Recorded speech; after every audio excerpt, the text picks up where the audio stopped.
ప్రపంచంలో అతి పెద్ద రాజ్యాంగం ఏ దేశ రాజ్యాంగం? సమాధానం: భారత రాజ్యాంగం. భారత రాజ్యాంగ పితామహుడు ఎవరు? సమాధానం: భీమ్రావ్ రామ్జీ అంబేద్కర్. భారత రాజ్యాంగం ఎప్పుడు చట్టబద్ధంగా అమలు చేయబడింది?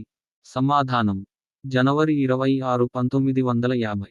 భారత రాజ్యాంగం అసలు గ్రంథం ఎక్కడ ఉంచబడింది? సమాధానం: న్యూఢిల్లీలోని పార్లమెంట్ భవనం. భారత రాజ్యాంగంలో ఎన్ని శాఖలు ఉన్నాయి? సమాధానం: 3. భారత రాజ్యాంగంలోని 3 శాఖలు ఏమిటి? సమాధానం: ఏ కార్యనిర్వాహక శాఖ, బి న్యాయ వ్యవస్థ, సి శాసనసభ. ఏ తీర్మానం భారత రాజ్యాంగ ప్రవేశికగా మారింది? సమాధానం: లక్ష్య తీర్మానం. బ్రిటిష్ రాజ్యాంగం నుండి భారత రాజ్యాంగంలోకి తీసుకోని హక్కులు ఏమిటి? సమాధానం: ప్రాథమిక హక్కులు. భారతీయ పౌరుడి ప్రాథమిక హక్కులు ఏమిటి? సమాధానం: సాంస్కృతిక మరియు విద్యా హక్కులు, దోపిడీని నిరోధించే హక్కు, రాజ్యాంగ పరిష్కారాల హక్కు, సమానత్వ హక్కు, స్వేచ్ఛా హక్కు, మత స్వేచ్ఛా హక్కు. లోక్సభ స్పీకర్గా ఎక్కువ కాలం పనిచేసిన వ్యక్తి ఎవరు?